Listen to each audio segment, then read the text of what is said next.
Good afternoon and welcome to The Wire. I'm Niharika from Sahapedia, and with me is Professor John Hawley, who is Clare Tow Professor of Religion at Barnard College, Columbia University. Professor Hawley is the author, editor and translator of over 20 books that have enlarged our understanding of Bhakti poetry, steered studies in the Bhakti movement in new directions, and opened up questions about gender and sainthood from a comparative perspective. Today he will be talking to us about his new book, Krishna's Playground, Vrindavan in the 21st Century, which is being published by the Oxford University Press. Thank you very much for being with us, Professor Hawley. So it has been about 30 years since you published At Play with Krishna, which is on the pilgrimage dramas of Vrindavan. And there you spoke about how Vrindavan is a tirth that is different from other tirth sthans. Would you say something about that? And could you talk about how the contours of what you call the new Vrindavan took shape as you experienced them? Sure. Well, what they say about Vrindavan as a tirtha in the Ras Leelas itself is that it's very different from a place that now is called Prayagraj. Used to be called Allahabad. Some of us still call it Allahabad, but it's Prayagraj. And why is it a Raj? Because it's Tirthanka Raj. Vrindavan as a tirtha is a very different kind of tirthastan. In the Ras Leelas, there's this effort to show that there's something upside down about Vrindavan, something unusual, something unexpected. Here is a place where the people who perform the Ras Leelas are themselves children, but we forget our childrenhood, not in Vrindavan. So there's always this special sense that it's not one of those tirthas that you can just list alongside all of the others, like Mathura, for example. There's something special there. And what were the things that you started seeing over the last 10, 15 years that made me think again? That made you think that Right, so they were maybe a little too special. When I came back in the middle of the 70s, I came primarily to learn about the poet Surdas and to study the Ras Leelas. But that was exactly the same time that ISKON, the International Society for Krishna Consciousness, was establishing its, you could say, beachhead in Vrindavan itself. So the great temple of Krishna Balaram was under construction at that point, and many Westerners, people who speak the same mother tongue that I do, found themselves in Vrindavan. It was a very different kind of time. It was a time when if people would say to me, you know, Hare Krishna, seeing the color of my face, I would want to say, nahin, nahin, yahan par to Radhe Radhe bolte hain. Then they would say, Hare Bol, and it would be the same response. Those times have now definitively changed, both in a language sense, in a culture sense, and even in a geographical sense. The ISKCON temple that was built at that point in time on the edge of town, in fact a little beyond the edge of town, is now at the geographical center of Vrindavan. So just imagine, in the course of 30 or 40 years, things have just been turned, to take the metaphor from the Ras Leelas, upside down. And in this process, you're trying to trace this complexity. Did you anticipate that a book like this would unfold as it did, to give form to contemporary history? I had no idea this would overtake me. I don't know what happened exactly. I had thought of maybe doing an update on the plays book, but there's very little about the plays in this book. So everything seemed to change as I began to be involved in the project, which was for me its great excitement. I'm not a player in this story, but I'm certainly an involved observer. So it's been a different kind of book from any other book that I've been involved with, and the format for the launch that we'll be having in Delhi in a couple of days, and the one in Vrindavan, tries to illustrate that. I just want some players in the drama to be able to come out and speak for themselves about what it is that we are as Vrindavan today. That's actually a huge challenge for a book like this, because you have, competing visions of what it should be. And that must have been part of the challenge of navigating these. It was a big challenge, actually. The first chapter that took shape in a kind of tentative form, because I happened in the fall of 2016, as I began the project, to find myself in the middle of a very big debate. Basically, it's a debate about Yamuna, about the river Yamuna, and its relationship to the town itself. We're in a situation now which is very different from when I first came to Vrindavan. The historic ghats, the beautiful ghats that began to be built in the 16th century, almost without exception, no longer touch the river. So you have a breaking of that bond between this fabulously beautiful river and the town that has been built on her banks. But the one exception of Keshi Ghat, which is right at the sort of point when the Yamuna comes down from Delhi and flows onto Agra, she must flow back by Keshi Ghat.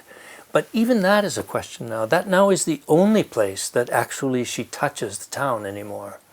Others are now pushed back because the river is so much less than she was when I first came there. So we have a debate about what to do in that kind of situation. What to do with this sort of extra land, so to speak. Well, already you have a kind of jerry-built road which has taken over the ancient Parikrama Marg, which has been paved.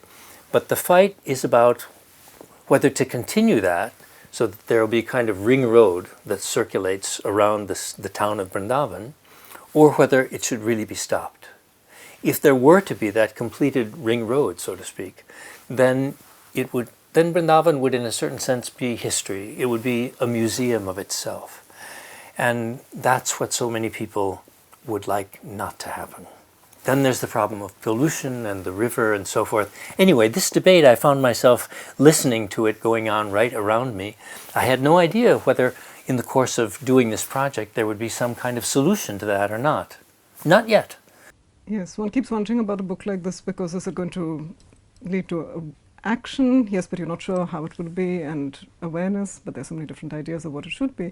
And that connects us with, you talked about becoming a museum, and you also speak about the Vrindavan Chandrodaya Mandir, and that kind of vision of a certain experience of Krishna's great feats, about a certain way of experiencing cosmography as well. And you talk about that you're engaging with these people and their designs, but you say something in you resists this. And you connect it, as you say, there's something about, and it connects with the last point, that there is something about the world we live in today, which is what you call a culture of bypass that defines our world. And these two different areas about the real material world we're living in and how it's imagined. Would you like to speak about that? Yeah, the whole project of learning about the Vrindavan Chandrodaya Mandir was an amazing thing for me. What you know as a reader of the book is not what everybody knows yet. There's a fascinating story of how ISKON, the International Society for Krishna Consciousness,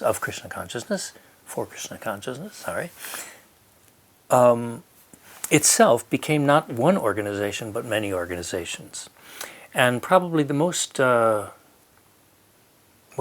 one of the most influential temples inside ISKCON in India is the Bangalore temple. A beautiful temple with wonderful people thinking about what ISKCON should be, really from a Deshi point of view, which makes it a bit different from the original organization of ISKCON. So here we have, and Bangalore, the IT hub of India, or at least still is really up until the present day, people from that culture thinking about what Vrindavan should be. So we know in the history of the story of the Bhakti movement that Vrindavan was a very important node in that story, that Bhakti is felt to have begun in the south, then to have needed rejuvenation, and she got that in Vrindavan. Here we have a group of people who are interested in doing that now, to take the old Vrindavan, the crumbling Vrindavan, the Vrindavan of many problems, and to bypass it by creating a 70-story tower, which will then be the tallest religious structure in the world. Why do that? Because in the view of these people, Krishna is someone who wants the world to be attracted to him. Krishna, etymologically speaking, the word is connected with the causing attraction in Sanskrit-based languages. So this, they think, is the way to keep the attractive force of Krishna before the world's eyes. But my question then is, isn't that in some way a bypass of history? Doesn't it leave behind the precious Vrindavan that we have from the 16th century with its many traditions by transmuting them into a different mode? This is not something that the Bangalore people are unaware of as an issue. They very much are. But they feel as if there's something very important about the present, so that the sense of what Vrindavan is and where it is and who it is, you could say, ought to be broadcast to the world. And one can imagine this 70-story tower becoming a part of the landscape, the religious landscape even, of Greater Delhi, which grows ever closer to Vrindavan. That one can imagine. But can one imagine such a building as part of Vrindavan, the Vrindavan I first came to? That in a way remains the question. You've talked about the Vrindavan that you first came to, and you convey its sense and atmosphere very vividly in places. When you, apart from your own lifetime seeing these changes, you also have people reflecting the long history of Vrindavan, which you have just spoken about, of how it transforms in the 16th century and how this happens. So can you talk about how a sense of history can sort of act as a corrective both to the kind of visions of the present that people are speaking of today, or your own sense of doubt and sometimes perhaps despair? And I think this came up in your conversation with Srivats Goswami ji. Oh, so, always. Yeah.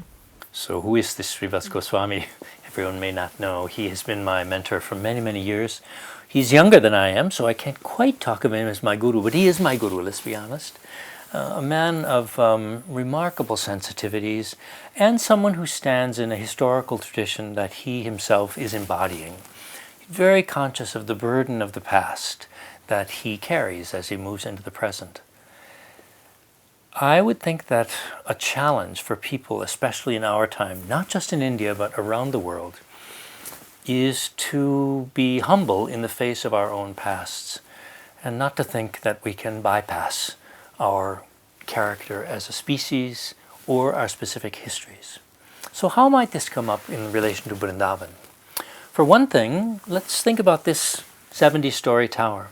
For one thing, we might become aware of what it must have been like to be in Vrindavan in the 16th century, when, through a wonderful concordat between the Emperor Akbar and his primary general, Raja Man Singh, you actually had the creation of Vrindavan as it now stands. Vrindavan would not look the way it does today had it not been for very active cooperation with the Mughal state. That's to say, a Muslim state in some ways. The very sandstone that was used for the most important buildings that were built in Vrindavan in the 16th century was sandstone that came from Fatehpur Sikri. It was royally, how should we say this? It was protected turf. You couldn't just go and use this sandstone. You had to have royal permission. That permission was given. So we have here a place which, although certainly it's involved with the Lord Krishna and everything that we know as Hindu, has this very important Muslim dimension. That's one thing I think that we absolutely have to remember as we look into the present moment. But let's look at it from another side too. Imagine yourself as a villager. I'm trying to imagine you as a villager in the town of Arit, which was Arishta in its Sanskrit formation, so one of the animals, a bull, who came up against Krishna. Imagine yourself in the historic vision of Arit. And you see that these Goswamis, with support from the state and from the complex Hindu-Muslim state, is building a huge tower on the banks of your beloved Yamuna. That was the tower that became the great temple of Govinda Dev. It must have looked unbelievable in those times. Is that what we're seeing with the projection of this 70-story temple? Maybe. So just looking back in the past at least makes you, in that case, maybe give some resources for trying to accept, if you're worried about a 70-story tower, accept that there may be some hidden wisdom in it. But that doesn't take away, I think, the necessity of trying to preserve the even larger environment of which both the tower and the town are a part. And that is our global environment, actually.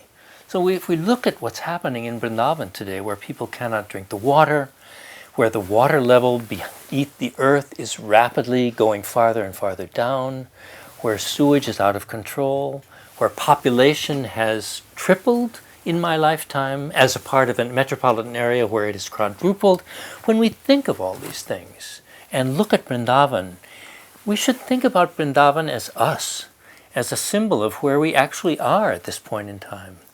Try to put away our smaller divisions in the course of thinking about the species as a whole and its relationship to the planet.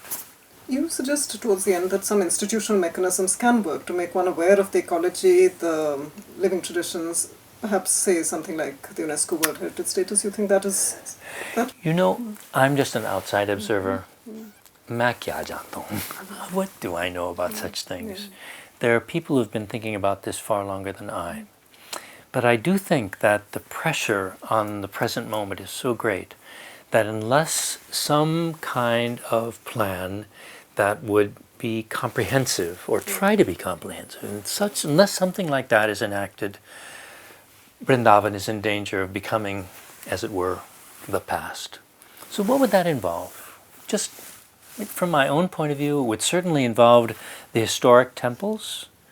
It would involve the living culture of Vrindavan, the living religious culture of Vrindavan, and very importantly, and of course, the ecological issues that are just clearly to be seen. Water, how do we keep water to drink and to bathe in?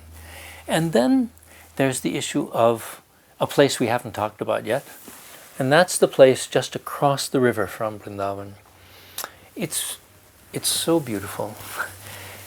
Anyone who has been to Benares, perhaps not to Vrindavan, knows that scene where, you see the Ganga flowing past Benares, and what do you look across the river at? This beautiful alluvial plain, which will always be its own fresh self because you can't build there. The river is too strong to permit it. That's what we have today in Vrindavan. If you look across the Yamuna from Vrindavan, you see this beautiful, peaceful landscape with low trees, some greenery, and basically no buildings at all. It serves as a beautiful contrast to what was built on the other side of the river. And in that way represents the relationship between the natural world, the world we deeply desire to be in, and the world we build. So if that natural world goes away, if it becomes a part of the same building boom that is metropolitan Delhi, then I think, at least from my point of view, we may have lost that special connection between land, river, people, and history that really is at the foundation of what Vrindavan has always been. I think the phrase you use is something about off the soil, closer to the soil and closer to the soul. Yes. So it's funny. Every time I have a chance to talk about this, it's exciting for me, but it's also frightening. There's a sense of implicit or incipient mourning. Not mourning in the sense of mourning as against evening, but mourning in the sense of bereavement, of feeling as if we may be in a time where, by virtue of what we have unthinkingly done, sometimes in the name of progress, we find ourselves having to lament what we have effaced from the face of the world. What's one of the fascinating things about the way this book unfolds is that some ideas, like the idea of how to make sense of this kind of bewilderment, this sometimes despair, do we call this Leela, Bhagwan ki Maya, what do we say? And some of your personae say it. Sarvananda says it at one point when he talks of the temple. Srivats Goswami says it when he looks at the changes he has seen in his life and situates it against the long history of Vrindavan. And maybe some of what you've just spoken of, you also draw together when you talk about Krishna's Leelas, and you say how that shows him truly belonging to Vrindavan. Maybe you can speak about those images and the Govardhan image and how the Kaliyas, and so how those stories become a kind of way of reflecting our present back to ourselves, what it means. I wish I had a good response to this. I don't feel very confident about this. You speak of how Kaliya emerges, but he's not killed. That's right. He's just sent back, and you need a certain balance and a harmony. And these are the things, perhaps these are the lessons that we can reinterpret when we revisit the Purans. This is a very fascinating pair, actually, the story of Kaliya Mardana and as against Kaliya Vad and the lifting of Mount Govardhan. So those are both stories about trying to preserve a sense of the ecological whole. In the one case, the sort of subduing of poison elements that come up from below. On the other hand, trying to deal with the unpredictability of the gods, let us say. Somehow the Leela of Krishna has to do with serving as a sort of pillar or point of connection between those. But frankly, we don't know how it's going to come out, or at least I don't. One thing I would say, though, apropos of the kind of sense of Leela that I sometimes feel as coming forward from the Bangalore group, this is a group very, very confident about the mission that Sri Krishna has in the world today. I find it much more mysterious. I mean, if we just think of our species as a whole and the potential disaster that we seem to be inflicting upon the world in which we are, it's a very hard thing to look at. I keep hoping that there's something in the stories of Krishna's saving Vrindavan, so to speak, that can help us with that. One story is an especially interesting one, and that's a story that was censured out of the Bhagavata Purana, actually, the Srimad Bhagavat. This is a story that we find, however, in the old Harivansha and also in the Vishnu Purana, where Krishna actually finds himself in a situation where the cowherd people among whom he lives have so exhausted the terrain where they are that he forces them, by sending a pack of wolves against them, to leave Vrindavan. Whoa, so that was such a dangerous story, such a powerful story, that it was edited out of the text that has become our canon. Maybe we need to pull that story back and just wonder whether we're not unleashing that pack of wolves on ourselves and what we really ought to do to try to escape. But we can't escape somewhere else. The Vrindavan that is our Vrindavan. We have only one planet. Could we do something about it? It is extraordinary the way you, I mean, as you said, it's very difficult to face these, but you do offer these stories, and your deep knowledge of this and the way how we can make sense of them now allows us a provisional sense of possibility. I think maybe we can just close with another thing that happens in your book, which is the breathing space that you offer when you see this visual assault, this unprecedented change. But you stop and you contemplate the room of Robin Beach, you look at the friendships between people like Satyanarayan Das and Swami Vishwananda, you look at someone like Srivats Goswamiji's father and the freedom, and seeing how the kind of contradictions, reconciliations, innovations that happen in each person's life. And was that something that helped you? It helped us make sense, perhaps, of seeing how change can happen. Was that part of the process? It's a deeply personal journey. Yeah, thank you for bringing that forward. I'm not sure whether it helps me make sense of it particularly, but it certainly makes me aware that it's a story between people. These are wonderful people, each one of them, and there are many more, each with her or his own perspective, her or his own contribution. There's a person in Mumbai whom I've never met in person, but we're connected through a friend that we had in common in Vrindavan back in the 70s. So that's a kind of miracle that keeps unfolding, that Vrindavan keeps connecting me to people that I didn't know I was connected to. I mean, what can I tell you? I was 30 years old before I even knew how to spell India. So, the whole thing has come as a great surprise to me. I'm hoping that element of surprise and personal connection will somehow help us get through. Well, thank you very much. It's been distilling a whole lifetime's work and friendships and scholarship into this, and thank you very much for sharing your work with us today. I certainly thank you. To receive instant updates on all videos from The Wire, click the subscribe button and hit the bell icon. Pay to support independent journalism. Click the link in the description and choose the amount you want to pay.